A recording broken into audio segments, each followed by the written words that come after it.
Hello student, I am Sanjay Paliwal here. Today we will continue chapter 10, the reaching the age of adolescence. इस chapter को हम आगे continue करेंगे. आज हमें पढ़ेंगे hormones other than sex hormones. हमारे शरीर में कई तरह के हार्मोन्स होते हैं, ग्लैंड्स होती हैं जो सेक्रेट करती हैं अलग अलग तरह के हार्मोन्स को. एक फिगर देखते हैं सबसे पहले. इसके अंदर pituitary gland, thyroid gland, adrenal gland, pancreas, testis and ovary, ये अलग अलग तरह की ग्लैंड हैं जो अलग अलग तरह के हार्मोन्स प्रोड्यूस करती हैं. आइए इसके बारे में पढ़ते हैं. The hormones secreted by pituitary stimulate testis and ovaries to produce their hormones. Pituitary gland जो होती है वो टेस्टिस और ओवरीज को स्टिमुलेट करती है हार्मोन्स प्रोड्यूस करने के लिए. You have already learned that the pituitary gland is an endocrine gland. आप ये पहले पढ़ चुके हैं कि पिट्यूटरी ग्लैंड जो है वो एंडोक्राइन ग्लैंड है. It is attach to the brain. ये बिल्कुल दिमाग के पास अटैच होती है. आप डायग्राम में देख भी पा रहे होंगे. Apart from the pituitary, the testes and ovaries, there are other endocrine gland in the body. Pituitary के अलावा और भी दूसरी ग्लैंड्स हैं जो कि अदर देन एंडोक्राइन ग्लैंड, इनके अलावा भी एंडोक्राइन दूसरी ग्लैंड्स हैंगी. The body such as thyroid, pancreas, adrenal. कौन कौन सी ग्लैंड है पिट्यूटरी ग्लैंड के अलावा? Thyroid, adrenal, pancreas. इनके अलग अलग फंक्शन हैं. देखो अब डायग्राम में पिट्यूटरी ग्लैंड जो ब्रेन के पास है. इसके अलावा हमारे गले के पास है एक थायराइड ग्लैंड, और नीचे यहाँ पर होती है पेट के पास एड्रेनल ग्लैंड. इससे थोड़ा सा नीचे पैनक्रिया, टेस्टिस और ओवरीज के बारे में आप पहले ही पढ़ चुके हैं. अब सबसे पहले बात करेंगे हम थायराइड ग्लैंड की. थायराइड ग्लैंड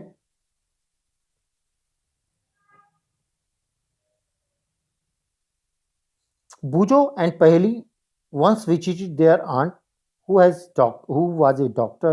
बूजो और पहेली ने अपनी आंट जो कि एक डॉक्टर है उनके यहाँ विजिट किया. Remember that the boy name Kaka had very big and bulging throat. उन्होंने एक लड़के को देखा जिसका नाम काका है और उसका गला काफ़ी मोटा हुआ है, एकदम सूजा हुआ लग रहा है, बहुत ज़्यादा मोटा दिखाई दे रहा है. Their aunt has told them that Kaka was suffering from the goiter. उन्होंने बताया कि काका जो है वो गाइटर नाम की बीमारी से पीड़ित है. द थायराइड ग्लैंड, जो कि गाइटर जो है वो थायराइड ग्लैंड की वजह से है. काका thyroid gland was not producing the hormone thyroxine. काका की जो थायराइड ग्लैंड है वो थायरॉक्सिन नाम का हार्मोन नहीं प्रोड्यूस कर पा रही है, जिसकी वजह से उसे गाइटर हुआ है. और गाइटर एक बीमारी है जिसमें गले के निचले हिस्से में काफ़ी बड़ा मांस होता है, एकदम स्वलन स्टेज में होता है, मांस काफ़ी नीचे लटक जाता है.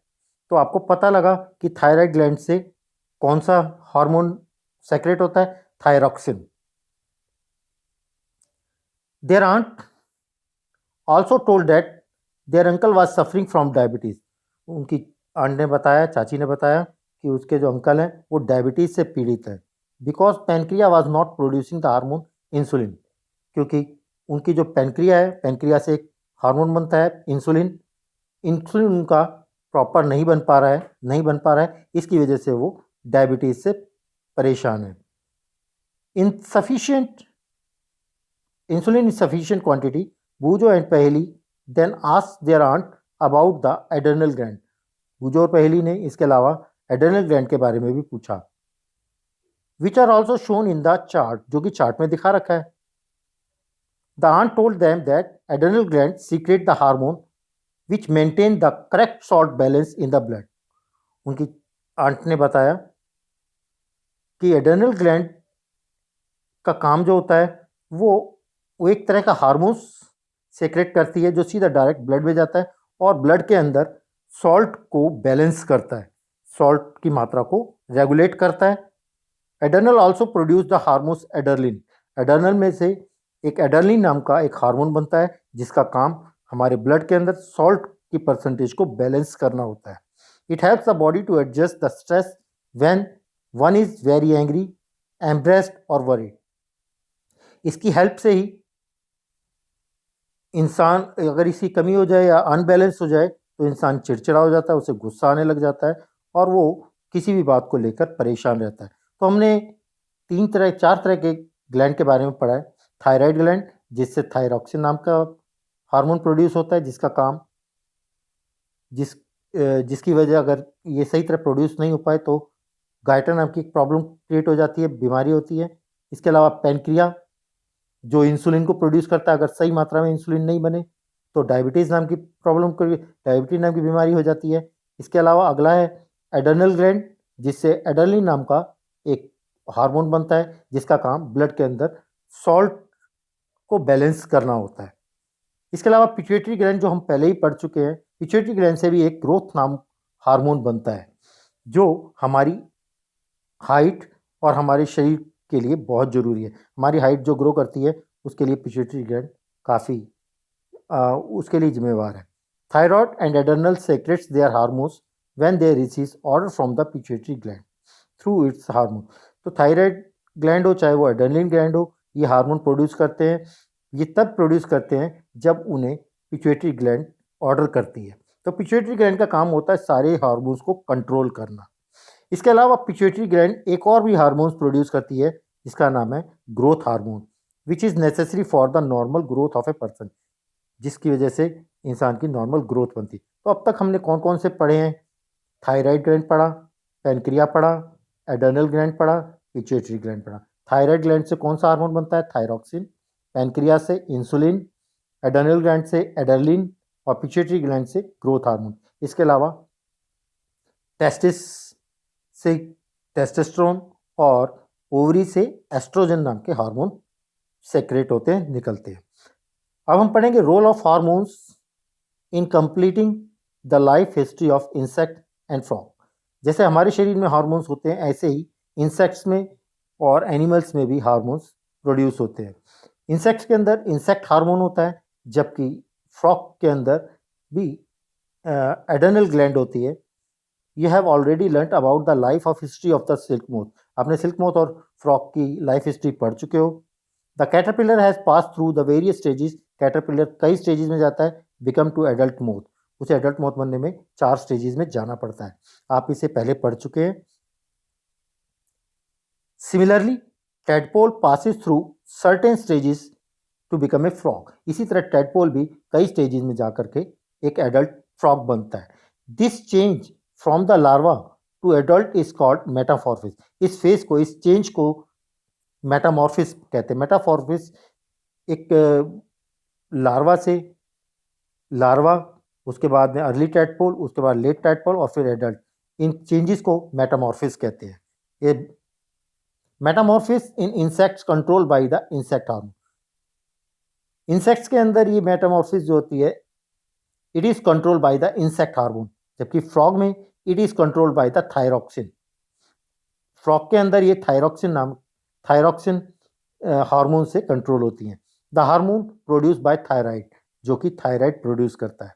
Thyroxine production requires the presence of iodine in water. Thyroxine को ज़रूरत होती है पानी में घुली आयोडीन की।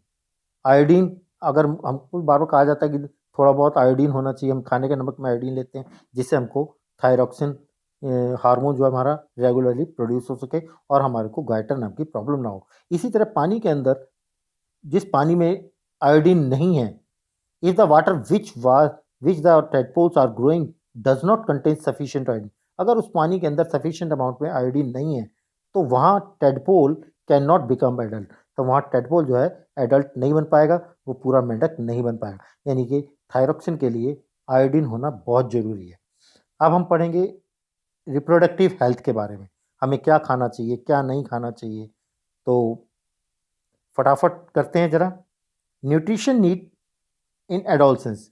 न्यूट्रिशन की एडोलसेंस को क्यों ज़रूरत होती है? क्योंकि आप जानते हो कि adolescence is a stage of rapid growth and development. Adolescence के दौरान हमारे शरीर की काफ़ी तेज़ी से ग्रोथ हो रही होती है।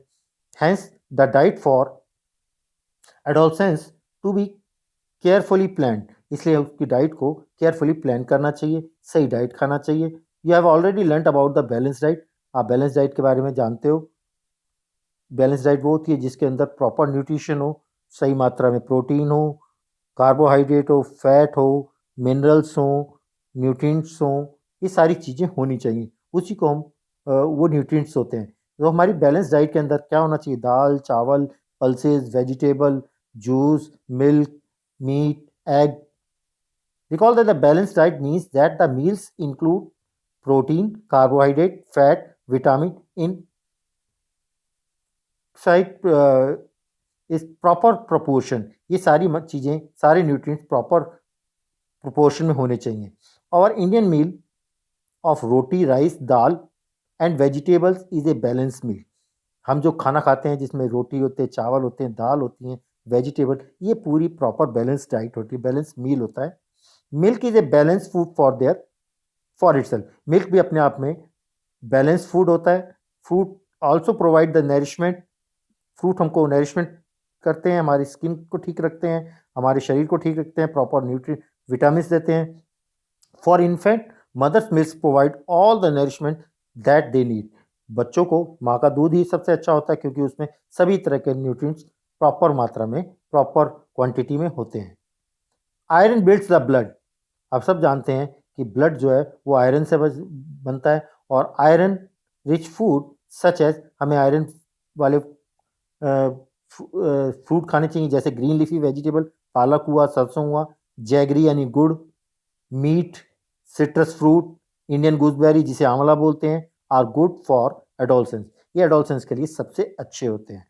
तो हमारे को इन बैलेंस डाइट को लेना चाहिए। Chips and packed tin snacks जिसे हम जंक फूड कहते हैं, थ्रू वेरी टेस्टी, बहुत टेस्टी तो होते हैं, but should never replace the regular meal. ये हमारी रेगुलर मील को रिप्लेस नहीं कर सकते।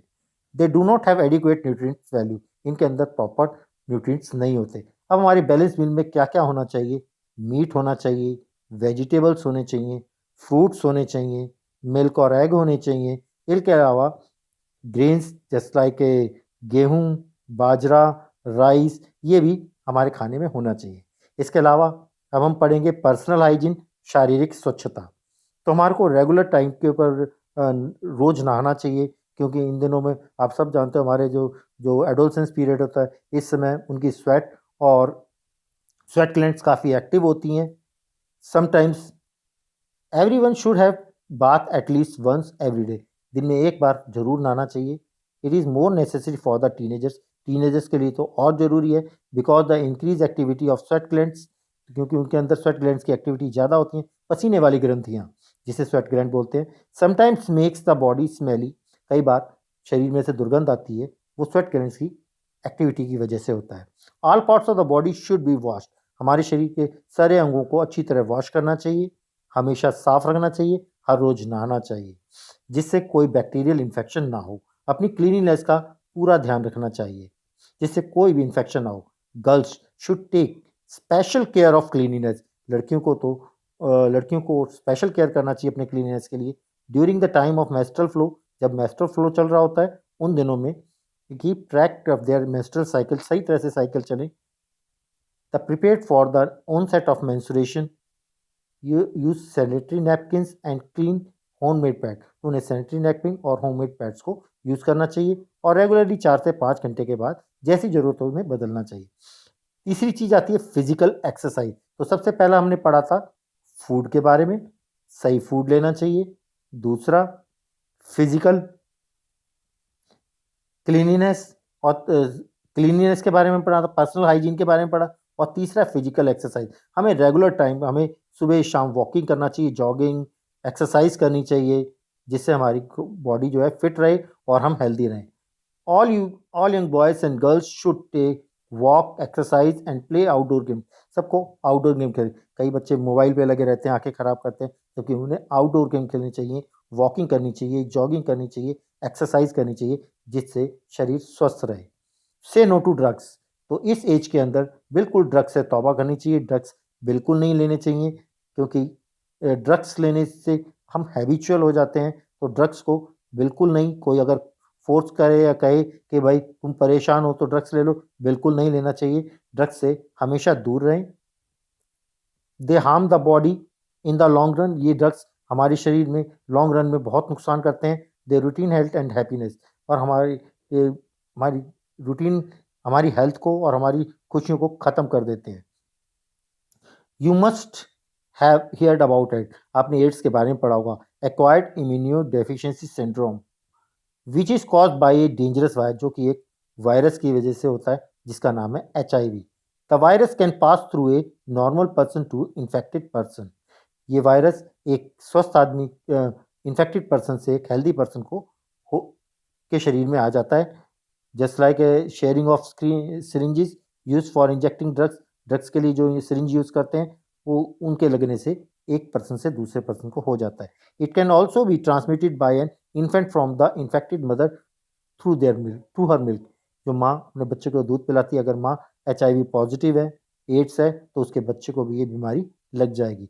The virus can also be transmitted through sexual contact. ये वायरस सेक्सुअल कॉन्टैक्ट से भी इन्फेक्टेड पर्सन से हेल्दी पर्सन को लग जाता है। तो हमारा ये आज चैप्टर पूरा हो गया है। इसके बारे में अगर कोई डाउट हो तो हम अपनी रेगुलर क्लास में लेंगे, और अब आप लोग इसकी एक्सरसाइज करेंगे। तब तक के लिए थैंक यू। फिर हम नेक्स्ट वीडियो में आपको नेक्स्ट चैप्टर के बारे में बताऊंगा। Thank you very much.